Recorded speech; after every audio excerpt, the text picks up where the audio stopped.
Andrea Romano.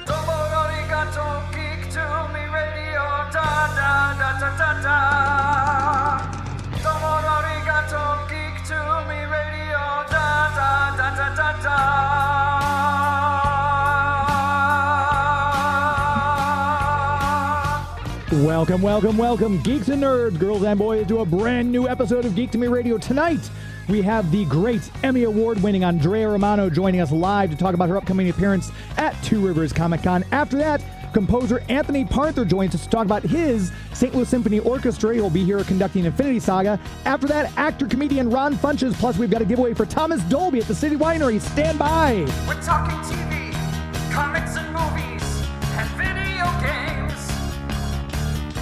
And if you don't know Star Trek from Star Wars, we'll try to explain.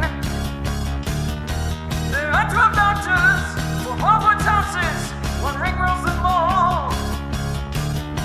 To be the greatest Pokemon master, you must catch them all. You must catch them all. Try to catch them all. Gotta catch them all. Gotta catch them all. And if you're driving around the greater St. Louis area tonight listening to us on the Big 550 KTRS, hello to all of you. KTRS on the air for 30 years this year. Congratulations to the radio station. And I'm very proud to play some small part in its history with this show, Geek to Me Radio. If you're streaming us on Facebook and YouTube, hello to all of you who are watching. I see a couple of you there in the chats are watching. I appreciate that very much. And if you're hearing us after the fact in the podcast form on whatever platform it is you get your podcasts, we appreciate you finding us and subscribing there. A full show tonight, not one, not two, but three guests, plus that ticket giveaway to go see Thomas Dolby live at the City Winery this coming Tuesday. So if you don't have any plans for this coming Tuesday, I might be able to help you out with that. Stand by. We're going to give a trivia question. The first person to call in with the correct answer will win those tickets to go see Thomas Dolby in his iconic 80s tour at the City Winery this coming Tuesday.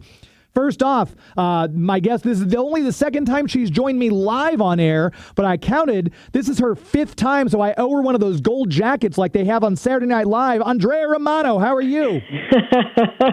I'm well, thank you. How are you, James? I'm always good when I get a chance to talk to you. It's just so exciting to have, and you're coming here to St. Louis. We've been telling people that you're here, and so many people are excited because they haven't had the chance to meet you yet. I'm so excited to come there. I've never been to St. Louis. I'm very excited to meet the fans there. I'm very excited to see the city and spend some time walking around and just seeing what the vibe is there. I'm very, very much looking forward to it. Yeah, and it's going to be great because you'll be in historic St. Charles, which is about 20 minutes west of St. Louis for the con, right. And then off you go to tour the rest of the city. You'll get a really nice slice of what goes on here. I'm very much looking forward to that, and seeing some of my friends who I haven't seen in a long time, like Kimberly Brooks, and there's a handful of other people. Keone Young, I think, is going to be there too, correct? And is it Dan Reba? Dan Reba and Kevin Altieri will also be here. Oh, that's so good. So many of my old friends. I'm delighted they're all going to be there, and I'm sure we'll have a good time, and it'll be nice to meet the fans. It'll be fantastic. I know so many people are excited to meet you. You haven't done, I think the last con, if I'm not mistaken, that you did was the big one in Ireland a couple of years ago. Is that correct? How about that Dublin con? They invited us to go to Dublin, and it was absolutely delightful. And again, a lot of people I had worked with were also guests of Dublin con, and it was lovely to spend time with them after not having seen them for 5, 6, 10 years. Right. And it was lovely. Dublin is just a wonderful city, and it's a wonderful con. It's not a massive con. It's one of the smaller but excellent cons. And the fans there are absolutely, hugely engaged and involved, and they come in costume, and they know more about the shows than I remember. And I know Dublin was one of Kevin Conroy's favorite cons, he himself being Irish. He loved that con. And they loved him. Kevin was the one that told me about it. And he told me about the first time he went, which I believe was the very first Dublin con they ever had. And he walked on the streets of the city afterwards, and people were like, Kevin, how are you? Top of the morning to you. Just absolutely delightful. And he went several times and really enjoyed it. And they're lovely there. They're absolutely delightful. And then we had the good opportunity to stay and explore the country of Ireland quite a bit. And then we went over to Scotland and enjoyed admired that. And so I'm hoping some way I can find myself to get an invitation to the Edinburgh Comic-Con so I can go to Scotland again. That would be lovely. Let me know if you go, because I would go over there in a heartbeat. I'm Scottish, and my mom's always wanted to get over there, but my mom's never been able to get. So kind of for her, I've wanted to go over there and see where my ancestral home is and everything like that. It's a lovely country. It's absolutely gorgeous, and the people are wonderful. And those, it's funny to say their accents. It's their natural sound. Right. It's absolutely fascinating and wonderful. It's a beautiful language. It takes a little while to tune into it. Yes. My husband and I were traveling together, and there was one taxi driver. My husband couldn't understand a single word he said, and I became interpreter because I have a pretty good ear. And I guess you would, sure. It clicked in pretty fast. And I love the accent, so it was absolutely delightful. We had Craig Ferguson on my show a couple months ago, and he did a great bit with Robin Williams on his show where Robin Williams said the farther north you go, the more it sounds like a completely foreign language, like they're not even speaking anything remotely like English. As you go farther north in Scotland. They have throughout the whole country, they have different accents like we do here in America. Mm-hmm. But Craig Ferguson literally came off an airplane from Scotland to America to try to find work in Los Angeles, and within days came into my office at Warner Brothers and auditioned for Freakazoid. Oh, that's right. And I think one of his very first jobs in the city was as a voice on Freakazoid. That was the very first thing I led with in my interview was he played Angus, and he got the biggest kick out of that because he had such a good time with you and with that show. We had so much fun. It was so silly and such a broad show. And, a lot of my friends worked on it. Paul Rugg, the producer and creator, and the voice of Freakazoid, hilarious. There's lines in that show that I still quote, things like the mom calling out to Dexter, "Don't forget your allergy to sheet cakes," which is a silly line. But John McCann was a writer on that show, and just hilarious material. Yeah, there's so many people you've worked with. I mean, just like I said, Craig Ferguson, randomly, you've worked with him. There's just when you go through the list of projects you've worked on, I can't think of anybody who you haven't intersected with at some point. I'm astounded at that same thing when I look through files for various reasons, or I go to IMDb to look up something and I see people. And my career gave me an opportunity to hire actors whom I admired. So aside from the rank and file voiceover actors, who for me are always the tops, they're just the best. I will always want that as a basis for anything to work on. And then when there was an actor who either was a celebrity or just someone that I recognized from on camera work, or somebody I had somehow come in contact with, seen on stage somewhere, to be able to have that opportunity to reach out and say, "Do you want to come and try this thing?" Yeah. And I would consult with their agents first and see if it was something they thought the actor could do. I didn't want to make anybody feel like they were coming in and doing something outside of their wheelhouse. Right. And so many people became huge fans of doing this work. I mean, Mark Hamill, I think one of the first gigs he did was Joker for me, and he has now a remarkable voiceover career. But other people not so well known, but equally as talented, have started working in animation. And I loved being a part of that time in animation history, kind of the second golden age, when we had a much larger talent pool to pull from. Yeah, I'm notoriously bad at missing the chats. I want to say hello. Steve Holman listening says, greetings, Life Forms. We have our friends at Mostly Superheroes are listening. They say, Andrea, we can't wait to meet you. Spike Forrester says he's watching, and Heidi Ho to him, too. I want to make sure I try to pay attention to those as well. And if you're listening right now, we have Andrea Romano on. She's a multi-Emmy winner for voice casting, voice directing, and there's no one... Literally, I'm waiting for someone to say, "Oh, Andrea Romano, gosh, I can't believe how wicked she is." Everyone loves you. Everyone gushes. I mean, I've talked to Josh Keaton. We had Bex Taylor Klaus on. And everyone just gushes over you. It was mutual. Every actor that ever worked for me kind of became my child. I worried for them when they wouldn't get another job, for a few weeks. I'd be worried and concerned for them. If they needed an extra gig in order to make their SAG insurance, I'd make sure to find a place for them somewhere in a cast. But they became my family. You know, I worried for them. I love them. They work so hard for me because they know I care about what they do, because they know that I love actors. I know there are directors out there that don't have the same appreciation for actors, but, you know, actors are incredibly sensitive people. You want that sensitivity. That's why you hire them instead of technicians to do your voices. You want their emotional access. And so these actors would work really hard for me because they knew I would protect them and take care of them and make sure that the best performance is what went out. Yeah. And that always came through, because any time, and I've had this conversation with friends of mine, we've talked to other people who review TVs and movies, and everyone says if they see voice casting by Andrea Romano, they know they're in for a fantastic performance. Isn't that nice? What a nice thing. Thank you for that. That's lovely.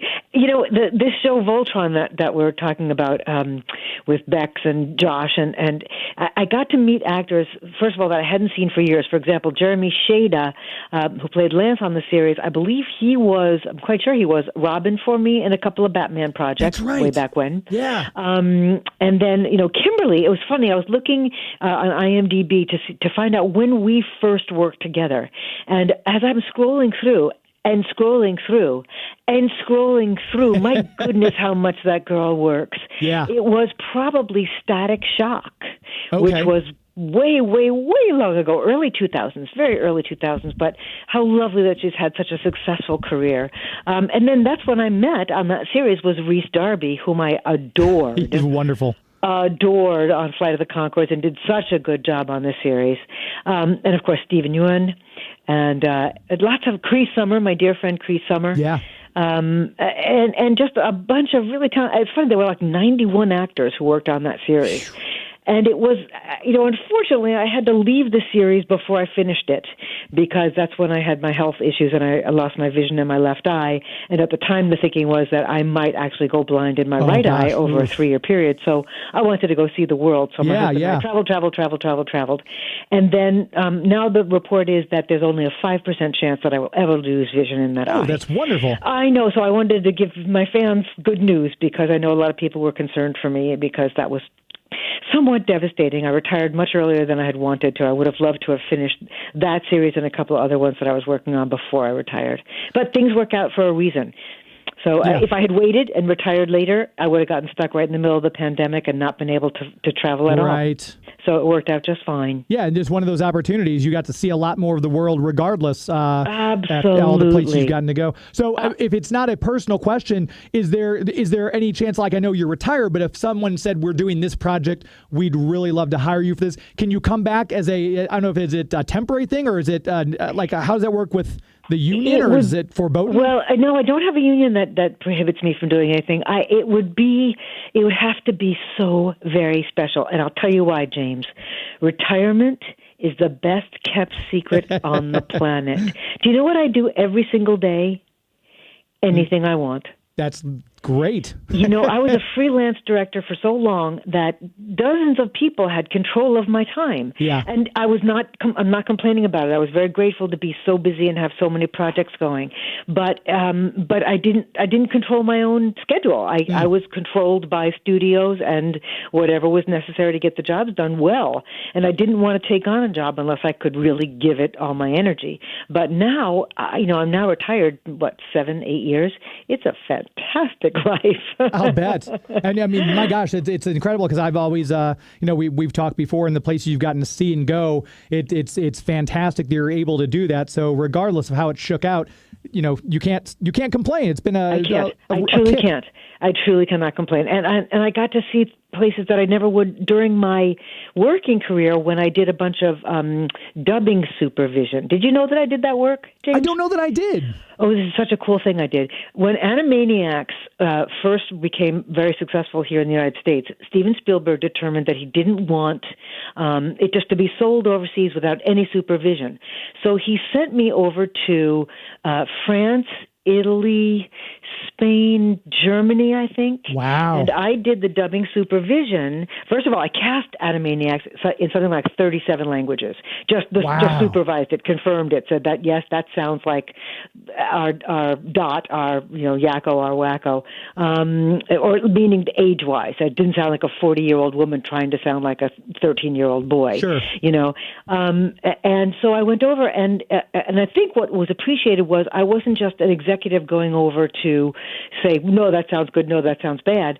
I was there to say, I'll tell you why that needs to be this way. I'll tell you what that pun in English means so that when you dub that in your language, you have a pun or a joke there that makes it make sense.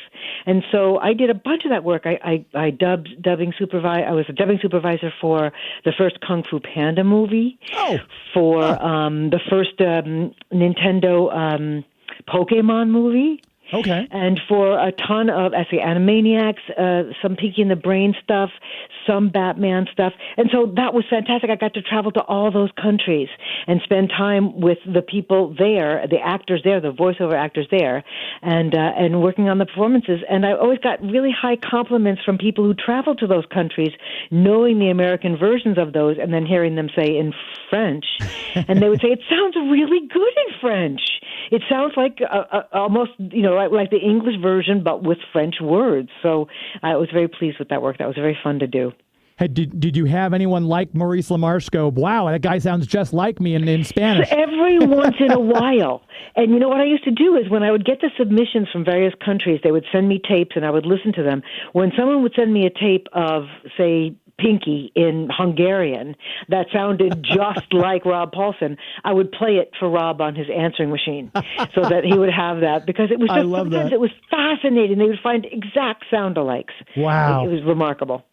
Fun work, really fun. Yeah, and sometimes they don't do that, because I know I've seen TV series, usually from the 70s and 80s, that you see dubbed in other countries, and it's like, oh, that sounds nothing like John Ritter when you're watching Three's Company, for example. That's right. And for a long time, they didn't concern themselves with it. The projects were sold from America to other countries without any supervision. They just went, do whatever you think will sell in your territory. And then, as far as animation, I think Steven was one of the first ones to insist that there was oversight.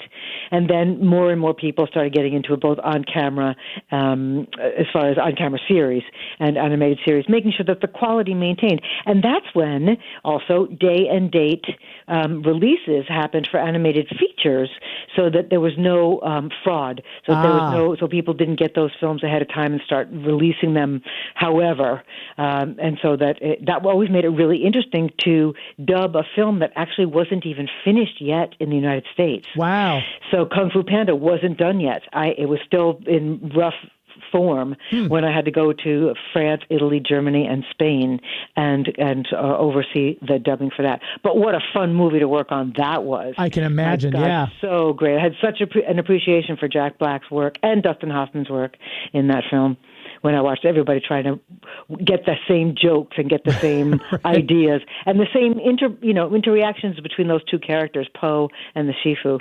It was really, really fun to work on that. Now, is that harder to do when a movie hasn't come out yet? So, when it hasn't come out in the States yet, did you have a screening of it first, so you were able to watch everything and understand everything, or did you just go off the script? It was I did get a screening. We all the dubbing supervisors met together in Los Angeles and watched the film together. And then what was really great is we had an interconnected email, or I don't remember what service we were using, where we were all connected. So when someone was in Germany working on something and they couldn't figure this out, somebody in Spain could tell them what they did and how they made that problem work out. And I'll tell you a funny example: the word noodles. Noodles is a big part of what Poe's, he works in a noodle shop. Right? His father they have a noodle shop. And when we were in Italy, there is no word for noodle but spaghetti. Huh. They don't have a word for noodle. And so we went to all different kind of Chinese restaurants in Italy to find out what word we could use, and there is no word. Wow. There is no word for noodle. There on any menu, we couldn't find it. It was all spaghetti. So we had to find a way to fix those lines and make that work. But there's always those kinds of interesting things that would happen in each country. Huh. And it was great. It was just terrific, great fun. Wow. And if you're just now tuning in, we're talking with Andrea Romano, who will be here at Two Rivers Comic Con next weekend, the Saturday, the 25th, and Sunday, the 26th. You'll be able to meet her, get a selfie with her, get some stuff signed, everything like that. James Fletcher is watching from, I believe he's in Phoenix at the moment, from Heroic Fine Art. He'll be bringing Dan and Kevin into the con. Hello, James. Thank you for watching. And we've got out of Atlanta, we have our friend Chance says, great to hear Andrea Romano on the show. Thank you. He's listening from Atlanta. So thank you, Chance. I appreciate you tuning in. With Voltron, I know you and I were emailing back and forth. I had to look it up. I'm like, no, that can't be right. It couldn't have been 10 years already since Voltron came out. That seems impossible. Amazing. Every time this turn, I woke up the other morning and I was 70 years old. That was a shock. I can imagine. Talk about time going by. My goodness, how did that? I still feel like I'm like 35. Yeah. But yeah, I'm looking forward to meeting everybody there. I really am glad the fans are tuning in tonight to hear us, and then I'm looking forward to meeting them in person when we're there. Yeah, James Fletcher says he's beyond excited to finally meet Andrea. He's nice. Obviously he's worked with Dan and Kevin and Alan Burnett and Diane Pershing at these shows, but he's not had a chance to meet you yet, so he's very excited as well to meet you. Nice. Hey, did I hear you say that Ron Funches is on your show tonight, too? It's a pre-recorded. I've got Anthony Parnther's live, but I had just 10 minutes with Ron on Tuesday because he couldn't come on the show live tonight because he's doing a gig in Los Angeles. I worked with him. He's terrific. I was going to ask you to send my regards, but I'll find a way to reach out to him. No, he's actually going to be here in St. Louis the same weekend that you'll be. So if you want, hey, after the con, why don't you and I head down to Helium Comedy Club and check out his set? Okay. Let's see if we can't make that happen. That would be awesome. No, he was so, everything I see him in, he's always so funny. And then to hear his voice, I'm like, I was watching Harley Quinn and King Shark. I'm like, that sounds like Ron Funches. And I looked it up. I'm like, oh my gosh, it is Ron Funches. He's really a pleasure to direct, too. He's really a lot of fun. Yeah, he was fantastic to talk to, just very energetic.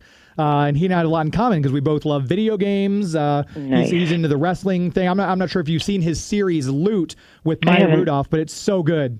Nice.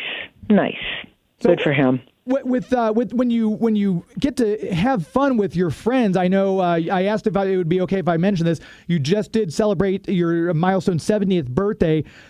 Michael Rosenbaum was posting pictures. It looked like you had the best time with the best people. It was so much fun. It wasn't just getting together. It was because ensemble records aren't done all that much anymore. People don't all get in the room at the same time. People who hadn't seen each other in person for years all got the chance to see each other. So everybody was so happy. And I'll tell you, it was the most selfish thing to do. I invited like 75 people whom I love, whom I think loves me. And so we all just got together and had a huge love fest and ate cake, and it was just fantastic. It was absolutely fantastic. I assume there's a lot of, with the people who are in that room, there's a lot of people cracking each other up and just, things like that, doing funny voices. It was delightful. It was absolutely delightful. Everybody was in such good spirits. My birthday falls between Thanksgiving and Christmas.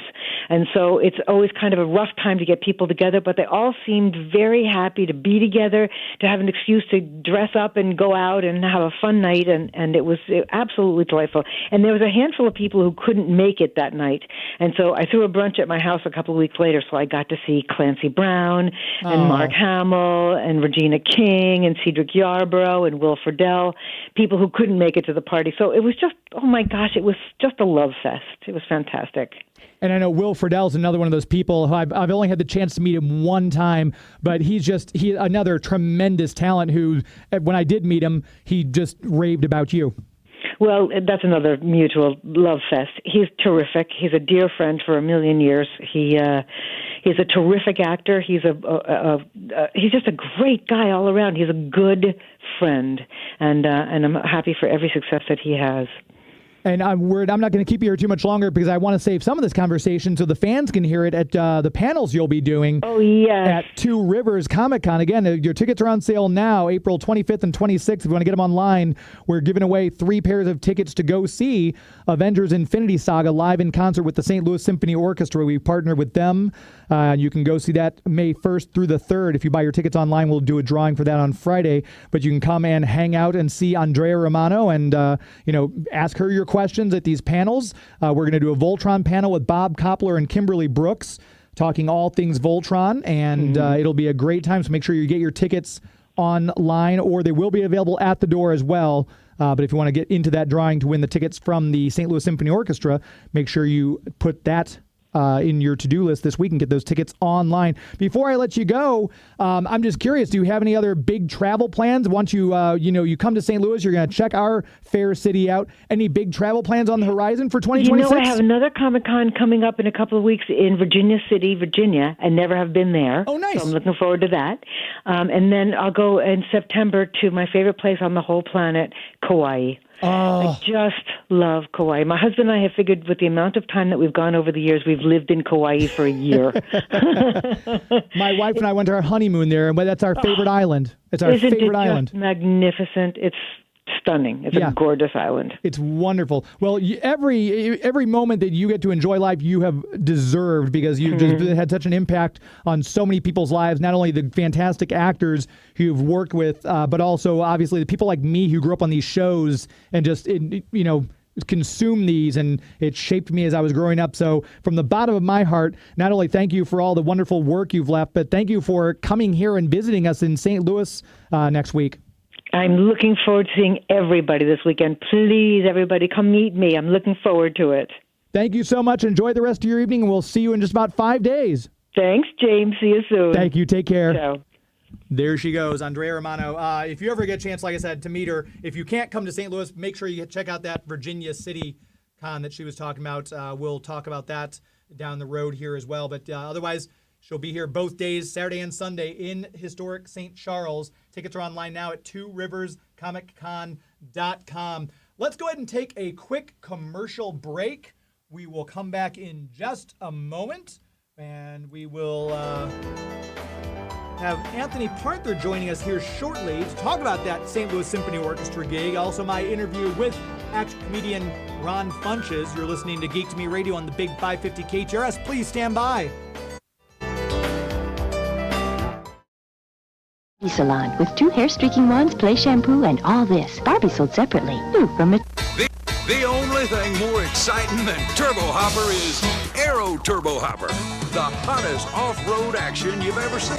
It leaps into the air because it's radio controlled, go anywhere, do anything, fun and speed. Yahoo! Over rocks and through the mud. Real turbo racing action. You just hit the turbo power to make the pass and win. Aero Turbo Hopper and Turbo Hopper, only from Tyco RC. It's Kenner's Betty Crocker Easy Bake Mini Wave Oven. Preheat 15 minutes, light bulb not included. You can mix up a yellow and a chocolate cake. You can have lots of fun with an easy bake. In just 10 minutes, it's done just right. To frost, share, taste, bite. The Betty Crocker Easy Bake Mini Wave Oven with Betty Crocker mixes from Kenner. Bon Air.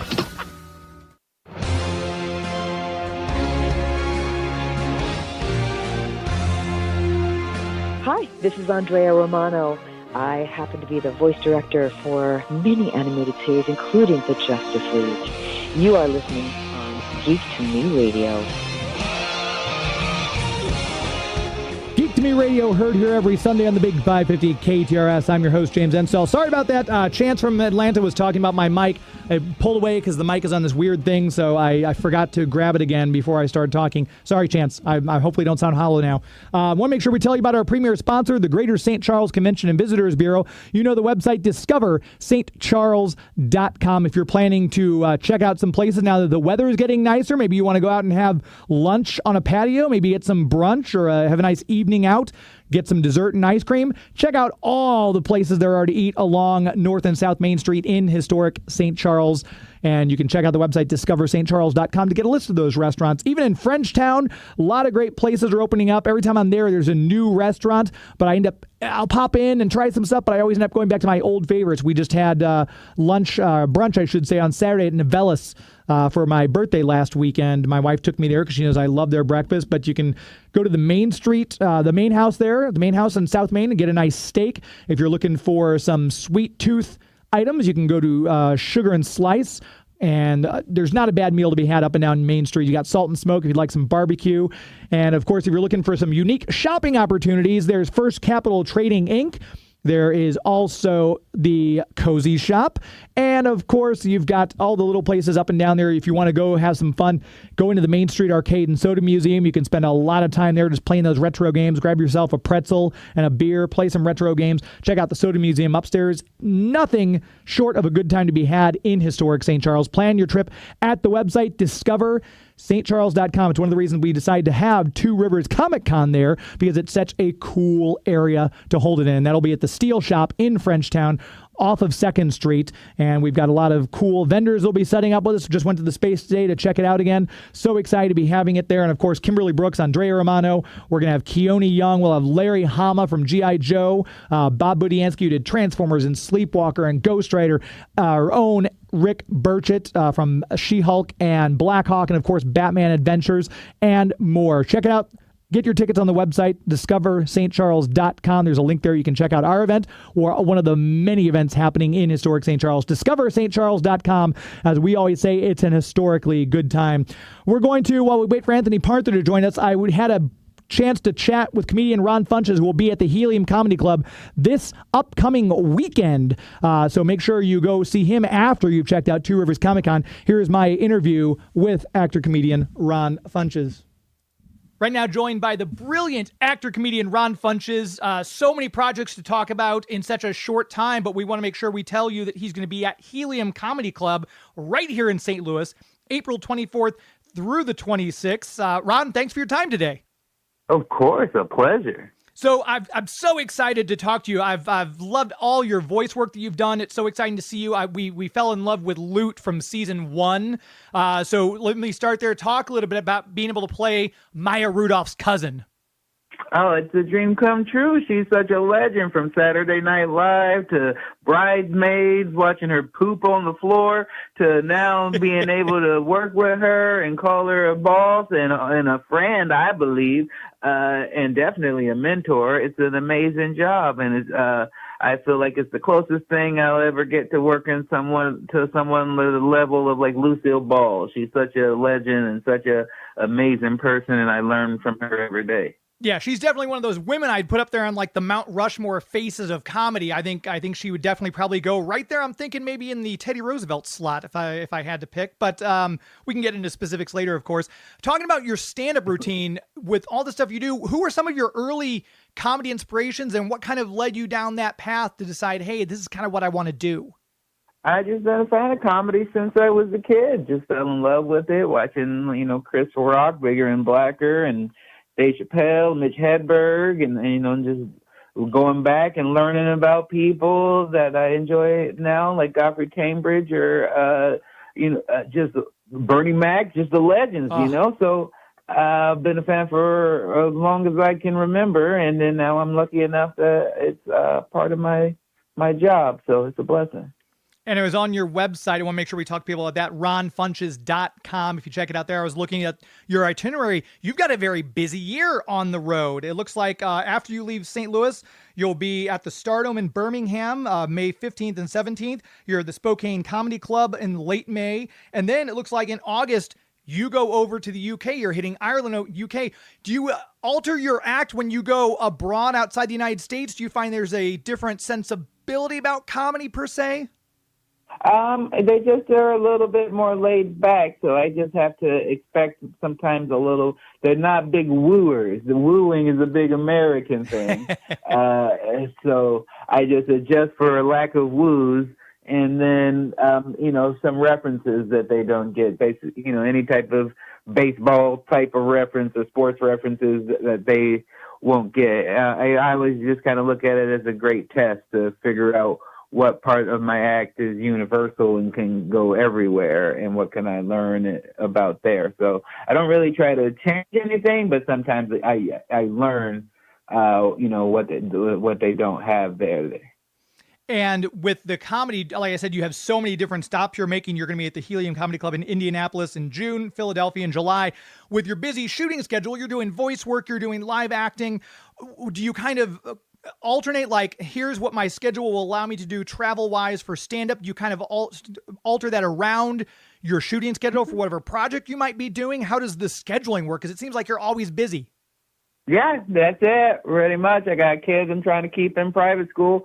So pretty much just try to keep the schedule full. If I'm shooting, then I focus on that. And if I'm not shooting, then I fill my calendar up and try to travel. And right now I have a break in my shooting schedule. So I'm able to go out and hit the road quite a bit. And I have some friends in the UK I want to visit. So it's just all in all a victory, especially coming off of being on the Traders and stuff and having a new fan base who never saw me before. It's nice for them to, I'm one of the very few people in that cast that you can go and actually see and shake hands and take pictures with. So I get a kick off of that and showing people that not only was I, a good person on that show, I'm also very good at my job of stand-up comedy.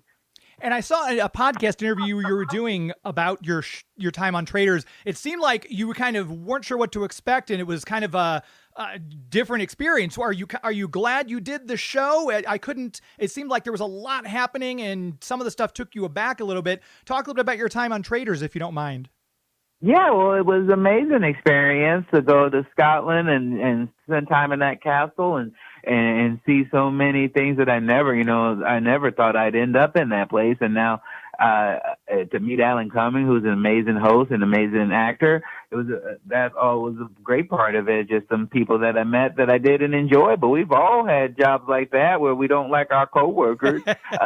So to me, now I get to do my favorite thing is now that the show's out, I get to talk trash about it and make jokes about it on stage. So I'm very happy I did it because I got to put myself through an experience and show that I am who I say I am. People who had only seen me in sitcoms or heard my voice in cartoons could see who I am as a real human. And now it's got a lot of great feedback. So I'm very happy I did it. And I know in real life you're a wrestling fan. You had a wrestling podcast at One Fall with Ron Funches. Did they take that aspect of you and kind of write that into Howard's character? Because he ended up, starting his own wrestling thing and everything like that. Was that something that you kind of said, hey, let's write this in, or was that the plan all along for Howard? How did that come about?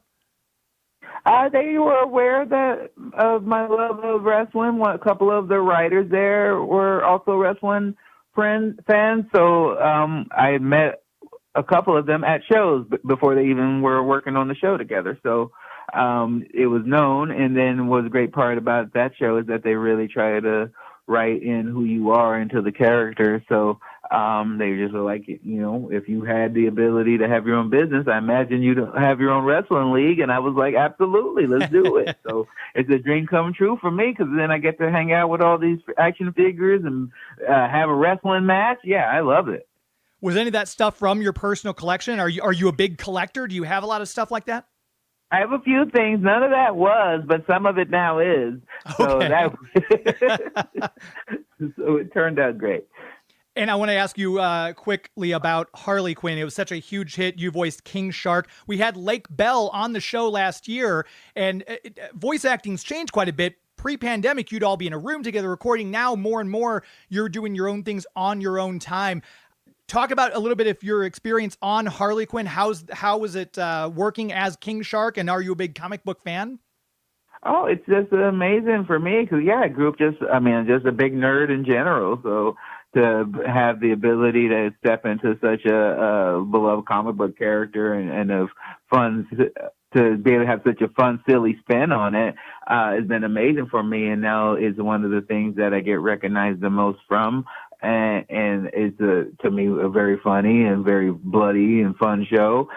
So it's been one of the best experiences of my career was to step into that and now have people who, where every show I go to, I have people either bring me DVDs or things to sign who just love that. So I love it.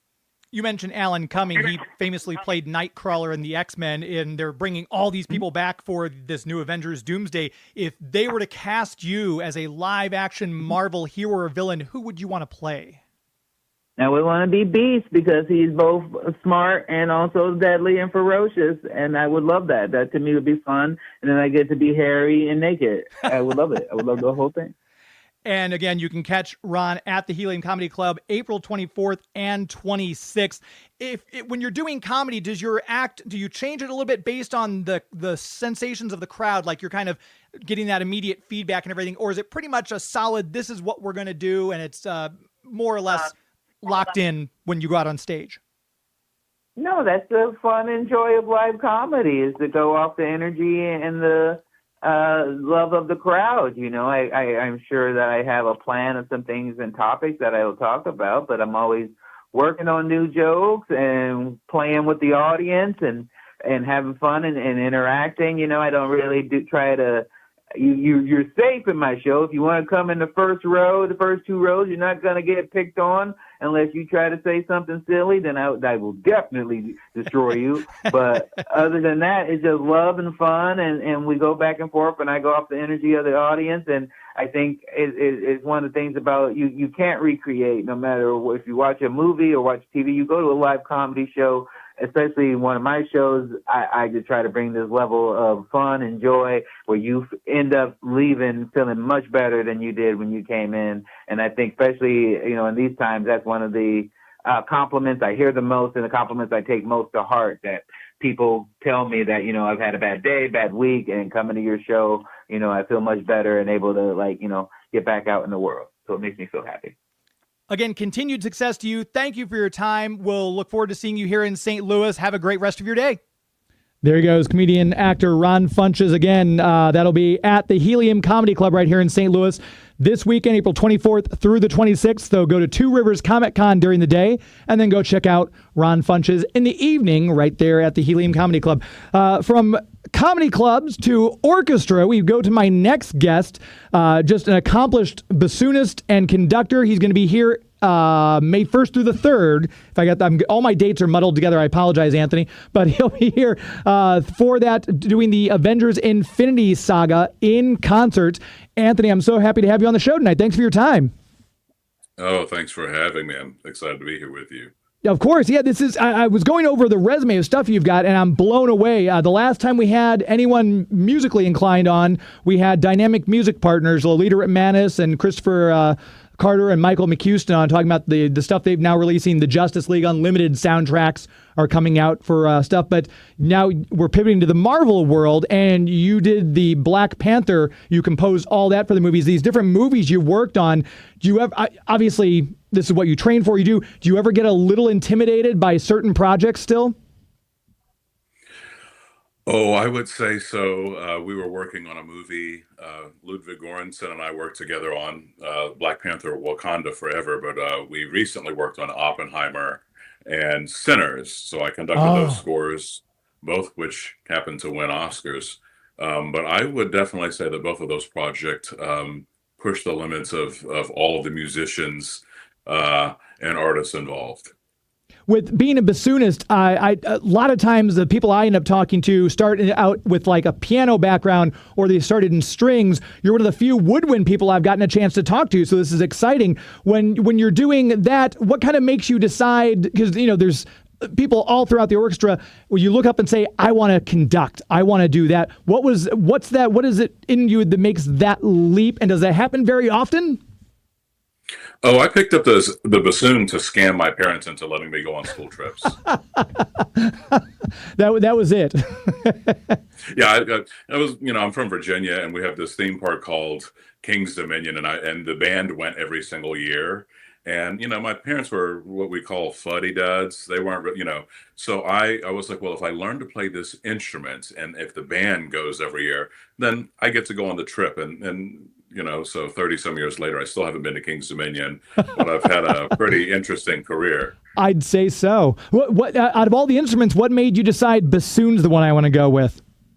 All right, there's an interesting story for that. So I opened up the dictionary to pick up the instrument that I was going to play. And I opened to the A section of the dictionary, and I saw the accordion, and it reminded me of my parents watching the Lawrence Welk show every Sunday night, for those of us a certain age. And I was like, oh, that's a little nerdy for me. I want to play an instrument that'll accord me the respect of my peers. And I turned to the B section of the dictionary and saw a picture of this funky looking bedpost. And I was like, yeah, this right here is my ticket. I always love the bassoon because when we in grade school, we go through the thing where they play Peter and the Wolf for us, and we hear the French horn and the bassoon for the grandfather. And for whatever reason, I just loved the sound of the bassoon. I'm not sure what it was, if it was the juxtaposition of the different instruments when they're doing, like I said, the French horn and things like that for the other characters. But it's such a unique sound to it. When I saw bassoonist, I was like, oh, cool. I got to tell my Peter and the Wolf story, which is really dull, but there it is. Yeah, no, I've been really fortunate to play bassoon on many of the soundtracks that people have heard over the last 20 years. So it's been an interesting. So sometimes when I go into the studio, it's to conduct a big 100-piece orchestra, and many other times it's to play bassoon in one of these orchestras. So it's been a wonderful sort of day-to-day operation. And I believe I saw you also play the cello as well. Yes. I'm a multi-instrumentalist. I'll play whatever they pay me to play. Oh, wow. Okay. See, I Anything started to keep the lights on, my mentor used to say. because I started out as violin, and in junior high, my orchestra teacher said, we need someone to play bass. You go play bass. It's the same thing. The strings are just reversed. But then I look at stuff like the viola, which has, alto clef's a completely different foreign language to me from everything else. I'm always amazed at people like yourself who can just get an instrument and be like, yeah, sure, it's the same thing. It must be like, your brain's wired differently because it's a left brain thing that you're doing math in a foreign language. It's fascinating. Yeah, I think, for me, I just sat around the kitchen table fiddling around with stuff long enough, and that I kind of figured some pathways between the various instruments, whether it's a saxophone or oboe or a bassoon or cello. So it was just a lot of, sort of messing around on my own time. I think that's where a lot of it came from. Is there, the accordion notwithstanding, an instrument that you've attempted to play where you're like, yeah, that one's not for me. I don't like that particular instrument. You won't hurt anyone's feelings. I'm just kind of curious if there's one that kind of have a little bit of disdain for. Well, maybe not disdain, but maybe it's just too advanced for me. But I have not been a successful guitarist. Oh, okay. Everybody in the system plays guitar except for me. Is it just, what do you have an idea of what makes it kind of a mystery to you with every other instrument you're able to play? I'm not sure. I think it's like not enough of a struggle to get a sound out of it. Like bassoon and oboe and flute, you've got to fiddle around for so much. But a guitar, you just plink and the note comes out. So I don't know. But that is an instrument that I would say I do not play at all. And if you're just now tuning in, we're talking with composer Anthony Parnther. He'll be here at the St. Louis Symphony Orchestra doing Marvel's Infinity Saga in concert May 1st through the 3rd. Tickets are still available. If you get your tickets to Two Rivers Comic Con online between now and Friday, we will be giving away 3 pairs of those tickets to 3 lucky winners, so you can also win the tickets that way. With composing, you went to school and studied it. What is that like? Because we always, as a kid, we always stand up and we'll take a stick out of the front yard, pretend like we're conducting an orchestra. There's so much that goes into it. You're hearing all the different instruments. You have to pick out which ones need to be louder. What goes into the study of becoming a composer? Well, all music students, regardless of what kind of music they want to make, end up taking conducting classes, composing classes, rhythm classes, whatever. I think for me, conducting, anyways, is slightly different from composing. With the composing, you're trying to find a melody and a harmony that will hopefully grip people. With conducting, you want to try to either honor the composer's intentions and find a way to bring the music to life. So it's sort of a balance between those two things. I think now that I'm saying that, I'm hearing it back in my mind. I think I said conducting when I meant to say, or composing when I meant to say conducting. But that's, it's always fascinating because I have great respect now and admiration. The older I get and the more things I experience music-wise for my poor orchestra teacher, John Muir, for up there just kind of looking at me like, nope, that's the wrong note, kid. And just kind of, you feel the daggers. But what's, when you're up there, where does your brain go? Are you just so focused on the music, you're not paying attention to anything else? Like when I'm doing stuff here on the radio, I'm thinking about, oh, you know what? Did I turn the stove off even though I'm playing switches here? Do you just shut everything out? How does your brain kind of function when you're in that mode? I think it's a mixture of other things, of a bunch of things, actually. You have an idea in your head and in your spirit how a piece should come alive. And then what your job is at that point is to sort of react to what you're hearing. And that's where you can actually make adjustments in real time. You can, put your arm out and be like, okay, listen, there's just a little bit too much trumpet here. Or you can summon a little bit more of the string sound, or you can ask for a little bit more delicate playing. So it's a lot of the musicians and the conductor reacting to each other to come to an agreement and a collaboration to bring these music notes to life in real life. And when you're giving them instruction, you're kind of looking and you're kind of bringing this one section up. I guess they know instinctively, because they are also professionals, hey, he means us coming up. You don't actually accidentally get a trumpet going, oh, me too, and kind of going up a little bit too. I suppose they know exactly when you're gesturing where those music parts are supposed to swell, and you've, bringing the allegro up and everything like that. I assume that they all know, you rehearse it a few times, and they kind of know when to expect you to make the gestures that you would make. Totally. I mean, especially with an orchestra like the St. Louis Symphony, one of the great American orchestras, you're standing in front of 90 professionals who really know this repertoire. A lot of times, sometimes they know the repertoire better than some of the conductors that stand in front of them. But we're all just working together in tandem to bring this music to life in a convincing way. Just like actors who do stage plays and they're performing in front of a live audience versus actors who are, filming something like Black Panther, Wakanda Forever or something, or they're doing voice acting for some project. Do you feel more at home doing conducting for a movie versus doing conducting in front of a live audience? Do you feel more at home one way or the other, or is it just another day at the office? I would say, I've worked on several hundred movie scores. But it's my experience as a live musician that I bring into the studio to help bring film scores to life. But nothing could possibly beat performing for a live orchestra or performing for a live audience, so to speak. And it takes such dedication and skill to get to the level where you're at and where people like the St. Louis Symphony are at. If someone's listening right now, maybe we've got a younger person listening and they're like, you know what? I'm playing the saxophone, I'm playing the trumpet, I'm playing the bassoon. I want to get to that level one day. What would be your advice to them as a young upcomer who wants to do this professionally? What would be your best advice to give them? Oh, I'd say one is practice a lot. Two would be to have a lot of fun making music, because we stay with it because it's so fun. And then three, find a really, really great mentor to help you fill in all the little details. And I think the combination of those three is the best way to start. Last question before I let you go here. I appreciate you joining me on a Sunday evening. We see all these great movies. The film scores stick with us, like the songs from Avengers, the Infinity Saga, whether it's the Captain America Winter Soldier score or whether it's that first Iron Man. Do you remember at a young age one particular movie score, maybe one or two movies that just really impacted you that you still go back to and think about? Absolutely. The gold standard for me is E.T. E.T. the Extraterrestrial. I think that possibly is my favorite score of all time. John Williams. Yeah, I mean, just one of the icons. I mean, so prolific too with all the stuff he's done. But it's so exciting that you're going to be here. Again, tickets are on sale. St. Louis Symphony Orchestra, May 1st through the 3rd. You can see the Infinity Saga in concert, conducted by Anthony Parnther. Directed or conducted, I guess, same, I guess, more or less. But have you been to St. Louis before?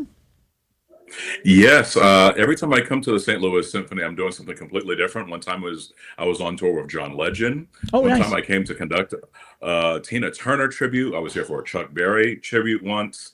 So it's been a completely different adventure every time I come back to the St. Louis Symphony, and I'd have it no other way. Well, we're very lucky to have you coming back again to conduct the orchestra for this one. We're so excited for this project. And again, my sincere thanks for your time, Anthony Parnther. Best of luck to you. We'll talk to you very soon.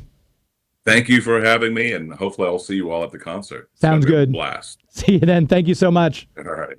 There he goes. Make sure you check that out. And again, you can win a pair of tickets at tworiverscomiccon.com. Just get your tickets online ahead of time, and you're entered into a drawing. We'll be giving away, 3 pairs of tickets to go see that. So we'll draw your name out of the hat, and maybe you'll get to go check that out. And it's leading into May the 4th weekend, and you've also got free comic book day nestled in there. What a better way to spend such a nerdy weekend than checking out Avengers Infinity Saga at the St. Louis Symphony Orchestra. Real quick, let me take one last break before we get out of here tonight. We'll take that. We're going to come right back in just a moment. You're listening to Geek to Me Radio on the Big 550 KTRS. Please stand by. Flashy, but you make them run fast. The key to speed. Fast. Fast. The key to speed. Fast. Key cars with the key to speed. Fast. Burning key cars, each sold separately with a keychain from Kidco.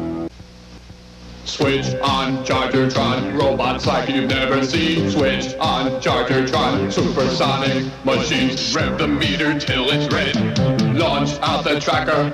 Switch on Chargertron, now it's an attacker. Switch on Chargertron, always changing, rearranging. He's surprising. He's disguising. Chargertron. Chargertron. There's Protagatron and Antagatron. Kevin Conroy, the voice of Batman. You're listening to Geek to Me Radio. Welcome back to Geek to Me Radio as we close out the hour here. A jam-packed hour, to be sure. My thanks to Andrea Romano. She'll be at Two Rivers Comic Con April 25th and 26th. Come see her in historic St. Charles. Tickets are on sale now. Ron Funches will be at the Helium Comedy Club that same weekend. So again, go see Two Rivers Comic Con during the day. Check out Ron Funches at Helium Comedy Club that evening. And, of course, Anthony Parnther, thank you for his time conducting the St. Louis Symphony Orchestra for the Avengers Saga. Want to make sure we tell you about, before we give away the tickets, I haven't forgotten, I've got a pair of tickets to go see Thomas Dolby at the City Winery. I'd like to buy a vowel Tuesday night. So if you have no plans for Tuesday night, get your fingers ready, because the first person who calls in with the correct answer to my trivia question is going to win those tickets. But first, Bugs Comics and Games. Very proud to have them as our comic book sponsor. I just ran into Larry. He was set up at a show today, and just so cool to see all the comic books out on the table, just laid out there. I know next week we've got the Marvel version of the Superman Spider-Man team up that sold so well last time. A lot of cool variant covers. I'm going to get my hands on some of those. If you're a new comic buyer, if you just like back issues, whatever it might be you're interested in, check out Bugs Comics and Games on Instagram, Bugs Comics and Games, and of course on Facebook.com, Bugs Comics and Games. You can check out all the cool stuff he has for sale there. If you're not inside the St. Louis area, you can have him be your local comic book shop online. Follow him on Instagram. He posts stuff there all the time. He's got a gorgeous Captain America number 63 from 1947 that he just posted for sale on his Instagram. You can get something like that. But of course, if you're here, check out all the cool stuff. There are weekly comics every Wednesday, brand new comics. You can join the Avengers Club, save some money on your weekly comics. Don't sacrifice your hobby just because the economy is getting more expensive. Join the Avengers Club and save some money there. Bugs Comics and Games, proud to have them as the official comic book sponsor here on Geek to Me Radio. All right, so for those tickets, 2 tickets to go see Thomas Dolby, his iconic 80s tour at the City Winery. Here is your trivia question. First person to call in with the correct answer, 314-931-5877. The question is, this 1986 Lucasfilm production featured songs by Thomas Dolby. There you go. First person to call with the correct answer, 314-931-5877. This 1986 Lucasfilm production featured songs by Thomas Dolby. What is the name of the movie? You call in with that answer, and we will get you those tickets to go see Thomas Dolby at the City Winery. We want to make sure we thank, again, our sponsors, Discover St. Charles, the Greater St. Charles Convention and Visitors Bureau, and, of course, Bugs Comics and Games for helping keep us on the air. Make sure you check out Two Rivers Comic Con coming up here. I'm just looking at the chat to see if someone accidentally chatted in instead of called in. Hello, Olivia Miller. Hello. Happy Superman week to you as well. We appreciate all of you checking us in. And you just missed Andrea, Olivia. She was our first guest today, so I'm sorry for that. But you can go back and listen to it in the podcast form. She'll be on there. Steve Holman is listening. He said, yeah, we did take a break. And he's looking for Mad magazines. They'll probably have some of those at Two Rivers, Steve. I'm sure people will have Mad magazines, horror magazines. I was just talking to somebody today at the show I was at, and they said they like indie underground magazines and things like that. And sometimes some of the people know that, and they bring in some really cool stuff. We'll have some people bringing in comic book and magazines from all over, some of the brick and mortars, and of course private people who bring in their own collections. So tworiverscomiccon.com, grab your tickets online, and you can win a pair of tickets to go see. Oh, hold on, we have a call coming in here. Let's see. I'm just gonna take this live on air because I'm a rebel. Let's see who this is. Hi, this is KTRS. Who's this? Kyle. Kyle, are you in the St. Louis area and you can see Thomas Dolby on Tuesday? I am. I've got a friend who is like a mile from there. Perfect. What's the answer to my question? Howard the Duck. Howard the Duck is correct. Don't go anywhere. I'm going to put you on hold. We're going to get your information. Wonderful. So we can get you those tickets to go see Thomas Dolby. Congratulations. Stand by, okay? Hang on. All right. Thank you. You're welcome. All right, he's on hold. Thank you to all you who listen tonight. Thank you all for your questions and texts. And until next week, my friends. It's not in the way you watch a zombie. It's not in the way you watch The Flash. It's not in the way you love Scotty Young Arts. It's not in the way you play Mario Karts. It's not in the way you look when you make Game of Thrones references. That's our show. This is Geek to Me Radio.